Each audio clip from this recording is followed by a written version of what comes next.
Hey everybody, how's it going? I want to talk about reflections and how challenging it is as a parent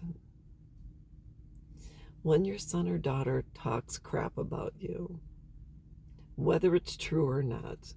And all of a sudden they're spilling the beans and telling everyone your secrets, and you're thinking, oh my God, I never wanted this to get out. And I'm going to give you some advice according to my experience, which goes along the lines of something else. So, years ago, when my dad was heavy into drinking, he looked like a homeless person. In fact, when he was finally went into the hospital to go through DTs, then went into a rehab facility, and then was put into a nursing home, and he'd escape the nursing home and walk around and dig through garbage cans to find any kind of alcohol that he could, and he'd drink it. It didn't matter if it was half empty or whatever. And my dad looked homeless. He looked like a bum. And I went to Al-Anon and I went to therapy, and I said, I am so embarrassed by the way my dad looks. I hate to be seen in public with him. He's clean, unclean. He doesn't take a shower. And I said, it's terrible. And the therapist said, this is a reflection on your dad and not on you.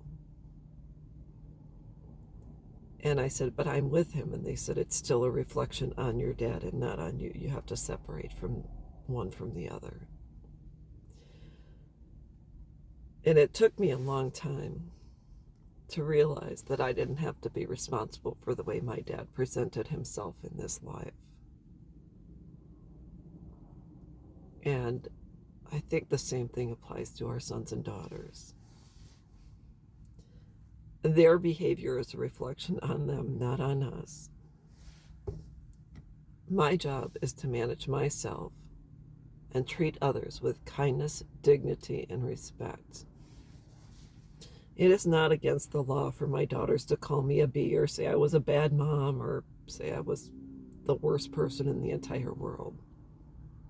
And day and age of social media, they can do so on any platform that they want.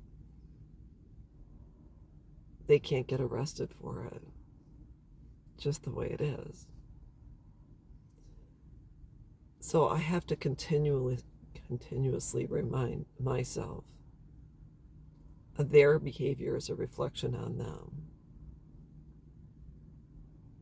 And I mean, I've talked in the past about the fracture in my own relationship, about how I've not felt close with my mother. I wouldn't say my mother's a terrible person. I wouldn't say she abused me. I mean, there's things that happen.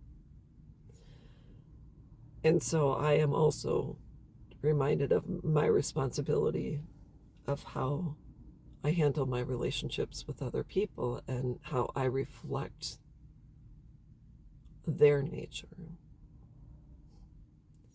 And so even if I don't like someone,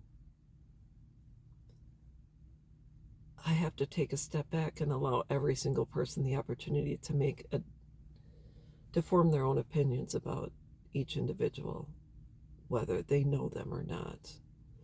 I think people can see when they watch my YouTube videos that I am pretty low-key, grounded. I have a lot of common sense, wisdom, understanding, and I hope it's reflective that I'm a kind person. But it's out of my control how you decipher my message. And however you feel about me is on you, not on me. I actually like who I am. So that's the way that goes. But anyways, I just wanted to share that. Let them go. Just let them go. And most important, if someone sends you a message and says your daughter or son said this XYZ about you, say, I don't even want to know. Why? Because it's not important. What's most important is how God feels about me, how I feel about myself, and how those in my inner circle feel about me. And God, myself, and other people would say, hey, I'm pretty darn cool. So anyways, that's all I've got, and I will be back.